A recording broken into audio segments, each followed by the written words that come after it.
Welcome back. Worldwide protests against the Israeli war on Gaza are reminiscent of massive demonstrations against other conflicts in the past. As recently as 2003, millions of anti-war demonstrators jammed into the streets of capitals across the world, voicing opposition to the US-led war in Iraq. Those protests had little effect, and President George Bush, along with his allies, invaded Iraq and toppled Saddam Hussein.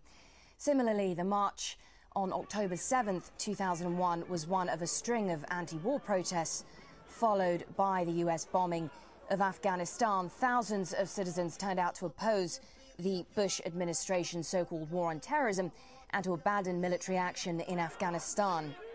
Well, we're still joined by our guests in London, Osama Khashoggi, also in London, Jeremy Corbyn, and in New York, Joshua Moravchik. Jeremy Corbyn, I want to ask you about the role of propaganda, because we've seen both Israel and Hamas take their war into cyberspace, if you like. You've got the Israeli army showing images on YouTube of strikes against so-called terrorists to show that they're not targeting civilians. At the same time, you've got Hamas posting images on PalTube of civilian casualties. So who would you say right now has the upper hand in the battle for public opinion?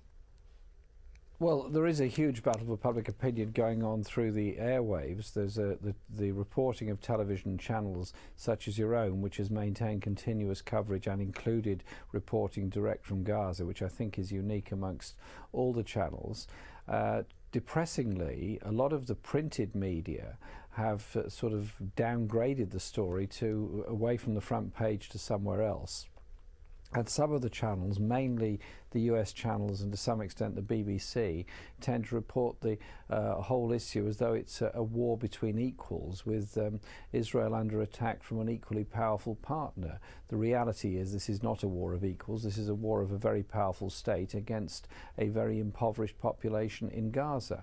As to the other side of the argument, the access to internet and the access to YouTube and other kinds of video links means that a lot of people all around the world can directly communicate with each other and debate with each other in a way they never have before. And I suspect that one of the reasons there were so many demonstrations last weekend in pretty well every capital city of the world was because of the ability of people to see for themselves what's going on, and the power of television and print media to control information that people get is reducing all the time. I mean, I'm getting text messages from people in Gaza, tragically people whose homes have just been destroyed by Israeli bombing, but they are able to communicate directly about it. And the travesty of all this, the tragedy really, is that the whole world can watch on live television what is going on and can't feel they can't do anything about it. Let me put one of the points you made to Joshua Moravchik. What do you make of Western media coverage